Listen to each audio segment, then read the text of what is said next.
네, 여러분 안녕하십니까. 바로본TV 옴부즈맨의 김승재입니다. 지난주 연합뉴스TV에서는 먹거리 물가 급등 관련 이슈와 함께 하극상 논란을 빚었던 이강인 선수의 축구대표팀 발탁 소식 등 다양한 뉴스들을 전해드린 바 있는데요. 먼저 지난주 주요 뉴스부터 정리해보겠습니다.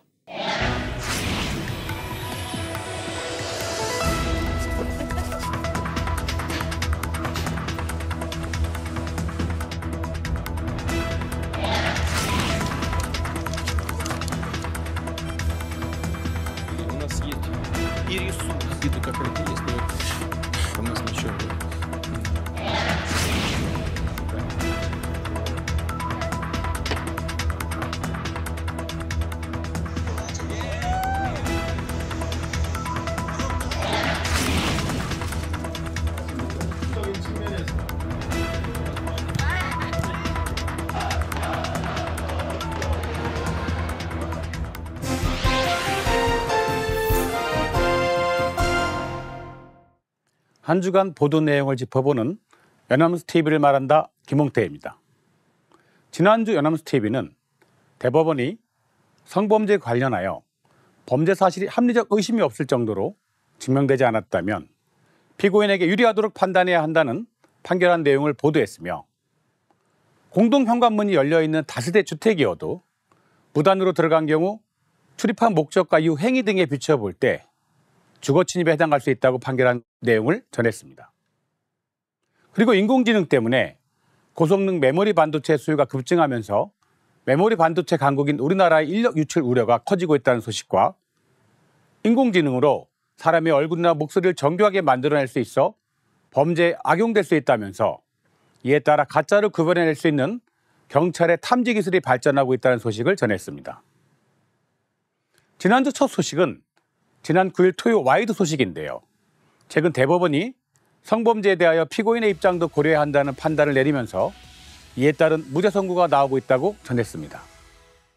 6년 전 대법원은 성범죄 사건을 심리할 때 성인지 감수성을 잃지 않도록 강조하면서 소위 피해자 다음의 잣대로 피해자 진술의 신빙성을 함부로 배척하면 안 된다는 판례를 내놨는데요. 특히 피해자가 사력을 다해 반항하지 않았다거나 사건 전후의 태도가 피해자답지 않다고 하는 것을 경계했었습니다. 하지만 천대엽 대법관이 주심을 맡은 대법원 소부에서 지난 1월 범죄 사실이 합리적 의심이 없을 정도로 증명되지 않았다면 피고인에게 유리하도록 판단해야 한다고 강조했는데요. 피해자 진술의 증명력을 객관적 정황 등에 비춰 꼼꼼히 따져봐야 한다는 취지라고 합니다. 실제로 이후 이 판례를 인용한 무죄 선고가 잇따르고 있으나 취지가 왜곡될 수 있다는 우려가 있다고 전했습니다. 과외 학생을 성폭행한 혐의로 기소된 A씨는 1심에서 징역 6년을 선고받았지만 항소심에서 무죄가 나왔으며, 데이팅 앱으로 만난 여성을 성폭행한 혐의로 기소된 B씨도 무죄를 선고받았다면서 법원이 피해자가 자영업으로 생계를 유지하며 능동적으로 이성교제를 한다는 점 등을 판결 배경 중 하나로 설명했다고 합니다.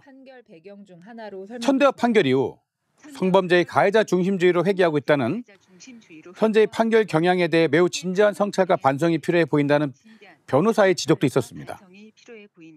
천대엽 판결이 여성 대법관이 없는 소부에서 선고됐다는 점도 논란의 대상인데요. 여성 대법관이 더 늘어나 다양한 시각을 반영해야 한다는 주장으로 이어지고 있다고 마무리했습니다. 무죄 추정의 원칙은 의심스러우면 피고인의 이익으로라는 오래된 법원에 내포된 것으로 수사를 하는 단계뿐만 아니라 판결이 확정될 때까지 형사 절차와 형사재판 전반을 이끄는 대원칙이라고 대법원은 설명하고 있습니다. 지난 1월 대법원 판결에서는 성인지적 관점을 유지해야 하고 피해자 진술의 증명력을 가볍게 배척해서는 안 된다고 하면서도, 이는 성범죄 피해자 진술의 증명력을 제한 없이 인정해야 한다거나 그에 따라 해당 공소사실을 무조건 유죄로 판단해야 한다는 의미는 아니라고 했는데요. 2018년 대법원 판결의 성인지 감수성에 대하여 좀 더 명확하게 해석을 하고 있다는 점을 좀 더 상세히 짚을 필요가 있었습니다. 현재 성범죄 판단은 그 판단 여부에 따라 가해자나 피해자에게 큰 상처를 줄 수 있고 사회적인 파장도 크기 때문에 그 판단 기준에 많은 관심이 갈 수밖에 없는데요. 위 1월 대법원 판례 후에 무죄 선고가 나오고 있다는 점 외에도 그러한 무죄가 어떠한 점을 주된 근거로 하고 있는지, 그리고 어느 정도 비율로 무죄가 나오고 있는지, 그리고 그 비율이 당의 판결 선고 이전과 얼마나 차이가 나는지 등도 파악해 보도하면 좋을 것 같습니다. 그만큼 많은 관심이 몰려있는 부분이기 때문인데요. 지금까지의 성범죄 판단 관련하여 판결의 흐름을 좀 더 세밀하게 분석하고 가해자 중심주의로 회귀하는 것인지 등에 대한 분석과 가해자 피해자 사이의 균형 잡힌 판결의 모습은 어떠한지를 전문가들의 설명을 바탕으로 한 번은 짚고 갈 필요가 있어 보였습니다. 지난 7일 뉴스 17에서는 공동 현관문이 열려있는 다세대 주택이어도 도단으로 들어가면 주거 침입에 해당할 수 있다는 대법원 판결이 나왔다고 전했습니다. 대법원 2부는 주거 침입 혐의로 기소된 안모 씨에게 무죄를 선고한 원심 판결을 파기하고 사건을 서울 북부지법으로 돌려보냈다고 합니다. 안 씨는 2021년 6월 7월경 헤어진 여자친구가 사는 다세대 주택에 찾아가 현관문 앞에 물건을 놓아둔 혐의로 기소되어 1심에선 벌금형, 2심에서는 무죄를 선고받았는데요. 대법원은 안 씨가 출입한 목적과 이후 행위 등에 비춰볼 때 주거의 평온을 해치는 주거 침입으로 판단했다고 마무리했습니다. 대법원은 안 씨가 출입한 목적과 이후 행위 등에 비춰볼 때 주거의 평온을 해치는 주거 침입으로 판단했다고 하는데요. 주거의 평온을 해치는 행위가 있는지 판단을 위해 사건의 내용을 조금은 자세히 볼 필요가 있었습니다. 안모 씨는 2021년 6월 7월경 오후 9시나 10시경에 전 여자친구가 사는 다세주택의 건물 입구를 통해 공동 현관에 들어갔고 전 여자친구 집이 있는 2층으로 가서 문 밖에서 집안 내부의 대화를 녹음하거나 집 현관문에 일정한 문구가 적힌 마스크 또는 전 여자친구 사진을 올려놓았다고 합니다. 하지만 문을 두드리거나 집 안으로 들어가려는 시도는 하지 않았고 범행 당시 전 여자친구는 안 씨가 집에 온 사실을 눈치채지 못했다는데요. 대법원은 이를 주거의 평온을 해치는 행위로 본 것입니다. 이러한 내용에 비추어 볼 때 비록 특별한 잠금 장치가 없는 공동 현관문을 통해 내부로 들어갔다고 하더라도 출입한 목적과 이후 행위 등을 바탕으로 주거의 평온을 해야 하는지 여부를 판단한다는 점을 이해할 수 있어 보입니다. 지난 9일 뉴스 13에서는 인공지능 때문에 고성능 메모리 반도체 수요가 급증하면서 메모리 반도체 강국인 우리나라의 인력 유출 우려가 커지고 있다고 전했습니다. 인공지능 AI 서버에 탑재되는 고대역폭 메모리 HBM은 D램 여러 개를 수직으로 연결한 데이터 처리 속도를 혁신적으로 끌어올린 반도체라는데요. 인공지능이 주목을 받으면서 HBM과 같은 고성능 메모리 반도체 수요가 급증하고 있다고 합니다. HBM은 제작에는 최첨단 기술이 필요하지만 SK 하이닉스가 가장 먼저 양산에 성공했고 삼성전자와 미국 마이크론, 중국 창신 메모리 등이 뛰어들면서 전 세계적으로 뜨거운 기술 개발 경쟁이 벌어지고 있다고 합니다. 문제는 이 과정에서 인력 빼가기를 통해 불법 기술 유출 우려가 있다고 하는데요. 앞서 지난해 삼성전자의 전 임원은 반도체 공장의 설계 도면을 빼내 그대로 본뜬 반도체 공장을 중국에 지으려다 적발되기도 했는데요. 상명대 시스템 반도체공학과 이종환 교수는 기술 유출 문제는 심각한 문제라면서 양형 기준을 강화해서 경각심을 주는 것이 중요하다고 했습니다. 대법원 양형위원회는 지난 1월 국가 핵심 기술을 국외로 빼돌릴 경우 최대 징역 18년까지 선고하도록 하는 방안을 마련했고 이달 말 이를 확정할 예정이라고 마무리했습니다. 인공지능 기술 발전에 따른 고성능 메모리 반도체, 특히 HBM의 수요 급증은 한국 반도체 산업의 기술 리더십을 재확인하는 계기입니다. SK 하이닉스의 양산 성공과 삼성전자의 기술 경쟁력은 글로벌 시장에서 한국의 위치를 더욱 공고히 합니다. 그러나 이러한 성공의 이면에 인력 유출과 기술 도난의 위협은 심각한 문제로 대두되고 있습니다. 최근의 법원 판결과 대법원 양형위원회의 조치는 기술 유출의 심각성을 깨닫고 이에 대한 엄격한 대응을 준비한 것으로 보입니다. 이 부분 관련하여 앞으로 보도에서는 이러한 문제의식을 바탕으로 첨단 기술 보호의 중요성과 기업의 경쟁력 유지를 위한 법적, 제도적 노력을 강조하는 내용을 짚으면 좋을 것입니다. 또한 글로벌 기술 경쟁이 치열해지는 상황에서 한국 반도체 산업이 당면한 기회와 문제점을 균형 있게 조명하며 지속 가능한 발전을 위한 정부와 산업계의 협력 모델을 제시하는 방향으로 나아가는 것이 중요해 보입니다. 이와 함께 인력 육성과 보호, 연구 개발 투자의 확대 등 한국 반도체 산업의 장기적 경쟁력 강화를 위한 전략적 접근이 방송을 통해 논의되면 좋을 것입니다.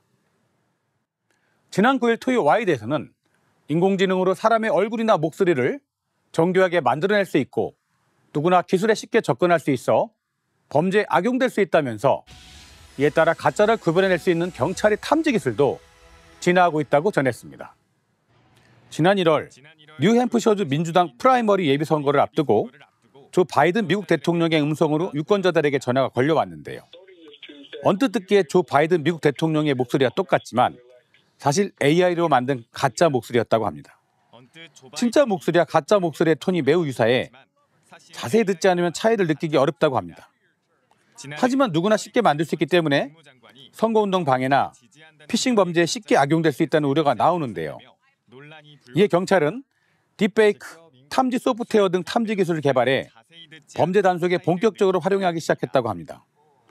임윤상 경찰청 사이버 성폭력 수사계장은 이번에 개발한 소프트웨어는 한국인과 관련된 다양한 데이터 학습이 이루어져 한국인에 대한 탐지율을 크게 제고했다고 합니다. 소프트웨어의 진위 여부 탐지율은 약 80%에 달하지만 100%가 아닌 점을 감안해 증거보다는 수사 방향을 설정하는 자료를 활용할 예정이라고 마무리했습니다. 딥페이크 기술의 발전과 그 악용 가능성은 현대사회의 큰 도전 중 하나입니다. 이 기술이 정치적 목적이나 개인의 명예훼손, 범죄 행위 등에 사용될 수 있다는 사실은 사회적 윤리적 책임을 더욱 중요하게 만듭니다. 보도에서 소개된 딥페이크 탐지 기술의 진화는 이러한 문제에 대응하기 위한 조치로서 범죄 예방과 수사에서 진일보한 모습을 보여주고 있습니다. 하지만 탐지율이 100%가 아니라는 점은 아직 부족한 점을 보여주는데요. 앞으로의 대응의 기술적인 발전과 법적인 대응책이 필요함을 보여주고 있습니다. 방송은 딥페이크의 위험성과 그에 대응하는 기술 발전을 잘 보여주었지만 앞으로는 이 문제를 둘러싼 윤리적인 논의와 사회적인 논의를 더 깊이 다루는 방향으로 나가야 할 것입니다. 인공지능 기술의 발전과 함께 사회적인 감시 체계를 강화하고 관련 법률을 정비하는 것이 필요해 보입니다. 그리고 국민의 의식을 높이기 위한 교육적 접근도 필요한데요. 딥페이크 기술에 대한 책임 있는 사용이 강조되어야 할 것입니다. 지금까지 연남스 TV 시청자 평가였습니다. 네, 이번 시간은 주말에 방영되는 제작 프로그램을 대학생의 시선으로 분석하고 평가해보는 시간이죠. 캠퍼스 TV 리포트입니다. 이번 주에는 이화여자대학교의 정겨운 학생과 함께하겠습니다. 어서 오십시오. 안녕하세요. 예. 자, 경은 학생 지난주에 어떤 프로그램 모니터링했습니까? 네, 저는 매주 토요일 오전 9시 40분에 방송되는 연중기획 하모니를 모니터링했습니다. 지난 2일과 9일에 방송된 연중기획 하모니에서는 캄보디아에서 온 아내 아랑 씨와 남편 경한 씨의 이야기를 다루었는데요. 부부는 통역사와 주재원으로 만나 사랑에 빠졌고 지금은 새 식구를 맞이할 준비를 한다고 합니다. 그럼 자세한 모니터링 내용 지금부터 전해드리겠습니다. 1부는 경기도 안양의 아랑 시내를 찾으며 시작합니다. 아직 물러가지 않은 추위를 피해 느지막이 아침 식사를 하는 부부의 모습입니다. 뭐든 가리지 않고 잘 먹는 편이지만 요즘은 더 잘 챙겨 먹고 있다는 아랑 씨. 무럭무럭 자라는 아이를 위해서라고 합니다. 어느덧 임신 8개월 차로 곧 출산을 앞두고 있다는데요. 한국에서 알콩달콩한 신혼생활을 시작한 곳이자 경한 씨가 나고 자란 바로 이 집에서 두 사람을 꼭 닮은 첫아이, 땅아가 생겼습니다. 캄보디아 이름은 생각해본 거 있어? 없어. 한국 이름 김동국. 동국 아저씨 잘생기잖아. 김동국, 김탁구. 잘생긴다고. 김주원? 그때 당시에 진짜 닥구 많아요. 모든 게 처음이라 설레는 마음만큼 걱정도 많은 초보 엄마 아빠. 한국 생활에 익숙해져 가던 아랑 씨의 일상은 아이가 생긴 후 많은 부분이 달라졌다고 합니다. 아랑 씨의 임신 전부터 부부는 평택에서 가게를 운영했는데요. 몸이 무거워지며 식당 일은 경한 씨가 혼자 도맡아 하지만 변함없이 함께하고 있는 것이 하나 있습니다. 바로 부부의 일상을 담은 콘텐츠를 만드는 일인데요. 랑이랑 한이랑이라는 채널로 4년째 운영해오고 있습니다. 캄보디아에서 연애하던 시절부터 한국에서 결혼 생활을 하는 지금까지 이어오고 있다고 합니다. 경한 씨가 일을 하러 나갈 때면 아랑 씨는 시댁을 자주 찾는데요. 아랑 씨에게 이곳은 집만큼이나 편한 곳이라고 합니다. 시어머니는 임신한 며느리를 위해 단백질 보충용 마주스를 준비했는데요. 아랑 씨는 평소에도 시댁에 자주 놀러오고 일이 있으면 자고 가기도 한다는데요. 작년 시어머니 생신에 웃긴 해프닝도 있었다고 합니다. 어머님 생신에 미역국을 자기가 끓여가지고 올 테니 미역국 끓이지 말라고 하는 거예요. 기대된다고 있었는데 미역국을 한 그릇 끓여가지고 온 거예요. 우리 한 냄비가 아니라 한 그릇. 건강 주스를 한 잔 마시고 외출할 예정인 시어머니와 아랑 씨. 오늘은 꽃시장 데이트를 가기로 했습니다. 단둘이 데이트는 오늘이 처음이라는데요. 차를 타고 양재 꽃시장을 찾은 고부. 그토록 와보고 싶었던 꽃시장에 들어섰습니다. 그렇지. 꽃을 보고 표정 그 느낌으로 다 택줄로 전달받는 거야. 이분은 한국에서 가장 큰 꽃시장을 찾은 아랑 씨와 시어머니의 모습으로 시작합니다. 갖고 싶은 꽃을 마음껏 고르고 있는데요. 꽃 고르는 취향까지 매우 비슷한 고부입니다. 꽃의 여왕이래. 여왕이고 꽃말이 또 더 이뻐요. 성숙한 여인의 매력. 꽃향기에 반해 사고 싶은 꽃들을 하나둘씩 고르다 보니 어느새 양손이 무거워졌습니다. 사실 아랑 씨는 한국 드라마를 보면 시어머니가 시집살이를 시키는 모습이 나와서 걱정했었다는데요. 걱정해서거든요. 어떻게 같이 있을 수 있을까. 근데 시어머니 보니까 저는 다행이다. 제 시어머님은 다르다. 달라요. 다음 날 병원을 찾은 아랑 씨. 한 달에 한 번 있는 산부인과 정기검진을 받으러 왔습니다. 아랑 씨는 뱃속에 어떻게 사람이 들어있을 수 있는지 매일 봐도 신기하다는데요. 계속 움직여. 지금 머리는 밑으로 있어. 여기 있어. 밑에. 밑으로 내려왔어? 그거 좋은 거잖아. 응. 건강하다는 결과에 발걸음이 가벼워진 아랑 씨와 경한 씨. 이제 무사히 땅아를 만날 일만 남았습니다. 며칠 후 세 식구가 나란히 육아용품 박람회장을 찾았습니다. 오늘 아랑 씨의 관심사는 유아차와 카시트라고 합니다. 육아용품이 낯설기만 한 경한 씨와 달리 출산 후에 필요한 용품들을 꼼꼼히 기록해놓은 아랑 씨. 실제로 와서 보니까 종류가 너무 많아서 아직 어떤 걸 사야 할지는 모르겠지만 육아용품을 보니 다 관심이 생긴다는데요. 박람회장에서만 받을 수 있는 혜택도 빼놓지 않고 챙기는데요. 여기저기 둘러보던 중 아랑 씨의 발걸음이 멈춘 한 부스. 아랑 씨는 아이 옷을 보니 빨리 땅아의 얼굴도 보고 싶다는데요. 시어머니가 아랑 씨에게 손싸개의 용도도 설명해주고 있습니다. 그럼 자기가 자기 손으로 자기 얼굴을 핥혀, 애기가. 네네. 예쁜 아기 양말도 골라보는데요. 양말 고르는 취향도 꼭 닮은 고부입니다. 이어 출산 후에 가장 필요한 베넷 저고리를 보는데요. 아기들 옷은 피부에 쓸릴까봐 라벨이 뒤에 있다는 새로운 사실도 알게 됩니다. 육아 선배인 시어머니가 함께 더욱 알찬 박람회 나들이. 종류도 많고 기능도 다양한 여러 가지 육아용품에 두 여자가 푹 빠져있는 사이 어느새 경한 씨는 박람회장을 이탈했습니다. 처음 와봐가지고 이런 거 아예 좀 호기심 갖고 봤는데 한 3시간 된 것 같은데 온지? 꽃시장에 이어 이번에도 역시 어머니 덕분에 양손 무겁게 집으로 돌아가는 아랑 씨와 경한 씨의 모습을 비추며 방송은 마무리됩니다. 자, 모니터링 내용 잘 봤습니다. 경훈 학생 이번 연중기의 하모니 보면서 어떤 점이 가장 인상 깊었습니까? 네, 저는 요즘 한국의 저출산 문제가 심각하다는 뉴스만 매일 접하다가 곧 태어날 아이를 기다리는 부부의 모습을 보니 기분이 남달랐는데요. 함께 병원 검진도 가고 육아용품 박람회장도 찾으며 온 가족이 아이를 맞이할 준비를 하는 모습이 인상 깊었습니다. 또 땅하도 건강하게 태어나서 엄마 아빠의 사랑을 듬뿍 받으며 자랐으면 좋겠다는 생각도 들었습니다. 네, 공감할 수 있는 감상평까지 잘 들어봤습니다. 이화여대 정경훈 학생이었습니다. 고맙습니다. 감사합니다.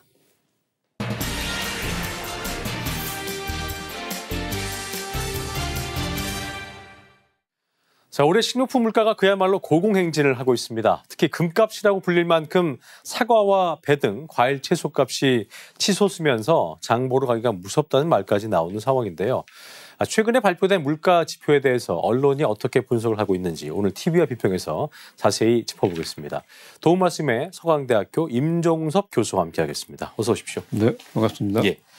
자, 올해 1월에 2%대까지 내려왔던 물가가 다시금 3%로 네. 올라섰고요.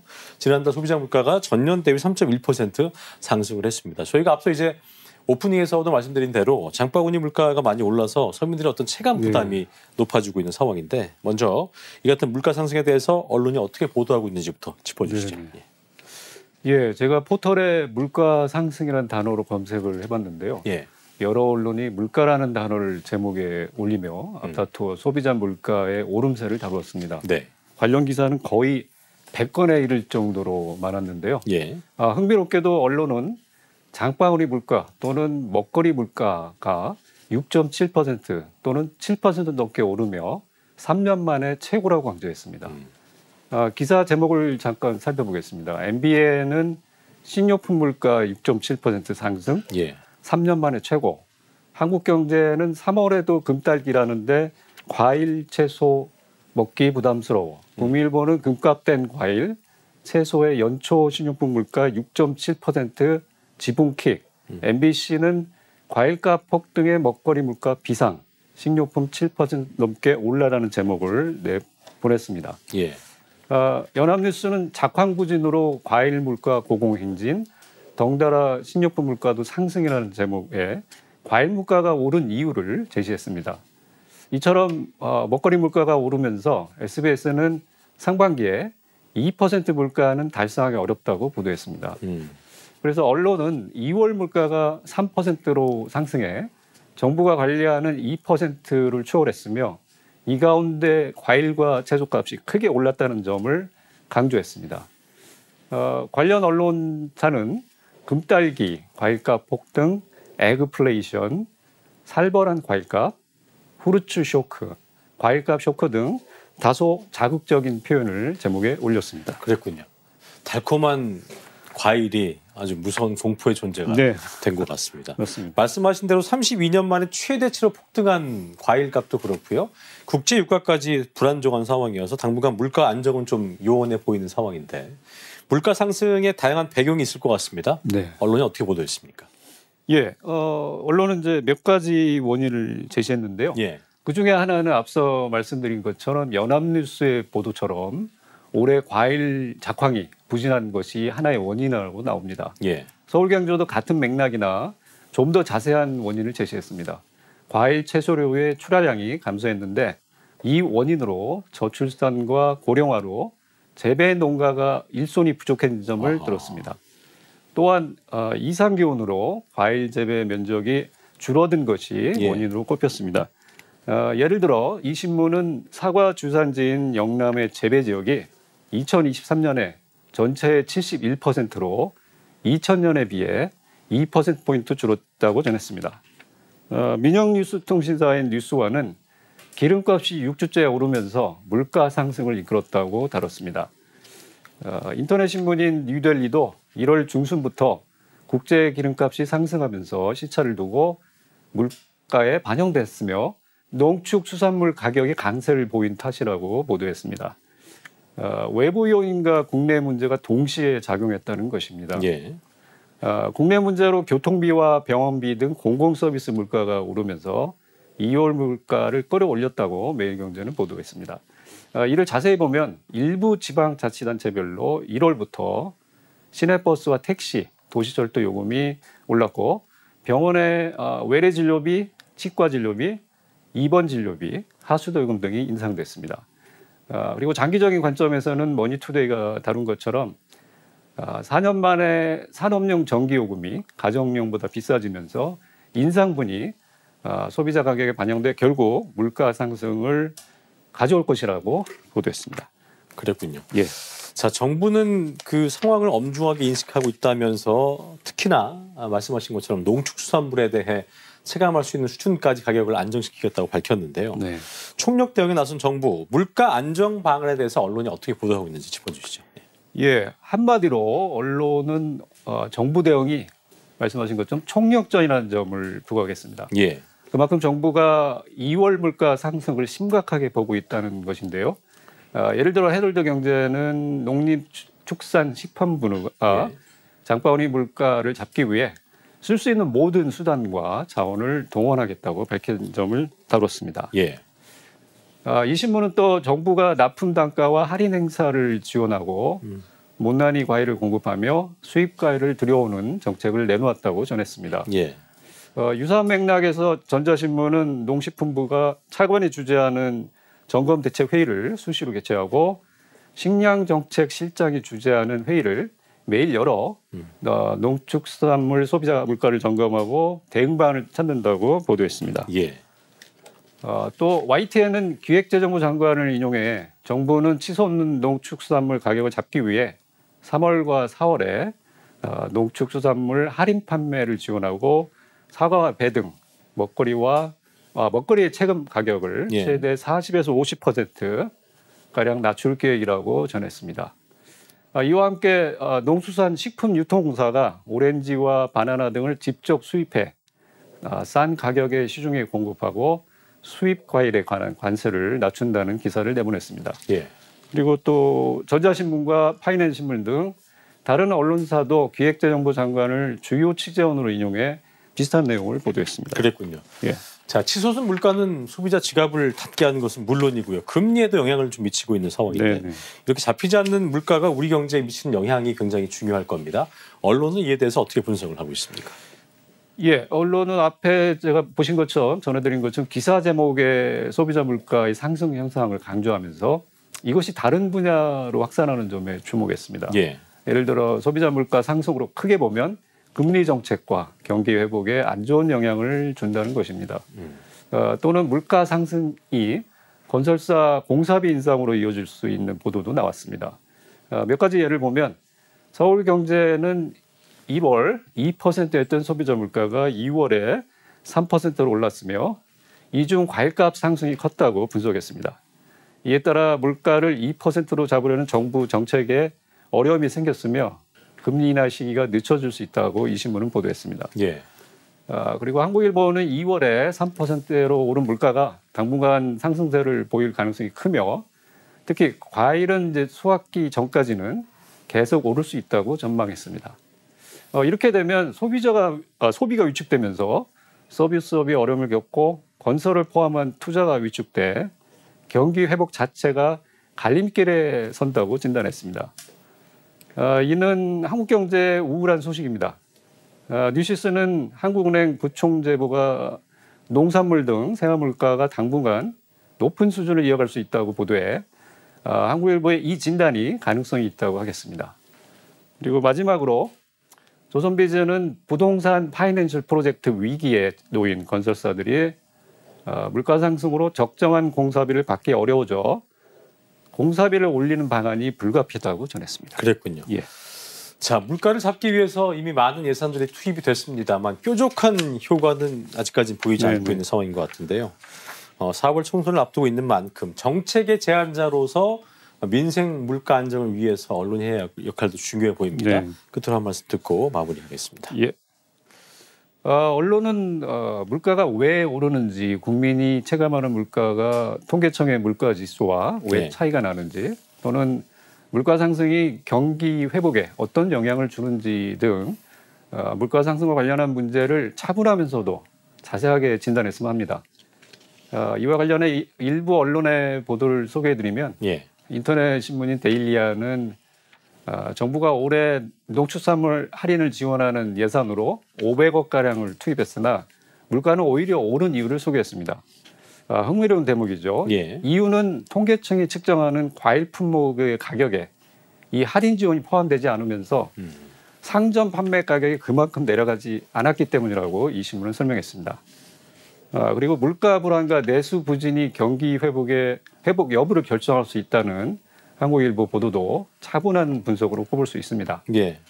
그러나 이들 보도는 여전히 기사, 글 중심이어서 독자가 좀 더 쉽고 입체적으로 이해할 수 있도록 표나 관련 그림 등 시각화를 곁들여 더 풍부하게 진행하면 좋을 것입니다. 그렇겠네요. 이와 함께 이번 물가 상승과 관련한 보도에서도 자극적인 제목이 많아 언론이 여전히 조회 건수 확보 등 상업성을 드러내는 것으로 보입니다. 그래서 이를 개선하는 노력이 필요해 보입니다. 예, 언론이 참고해야 할 내용까지 서강대학교 임종섭 교수와 함께했습니다. 오늘 말씀 고맙습니다. 네, 감사합니다. 예. 저희 옴부즈맨 제작진은 여러분들의 다양하고 소중한 의견들을 기다리고 있습니다. 방송을 보시고 느낀 소감을 연합뉴스TV 홈페이지 내 시청자 게시판이나 SNS로 보내주시면 됩니다. 저희는 다음 주 이 시간에 다시 인사드리죠. 여러분 고맙습니다.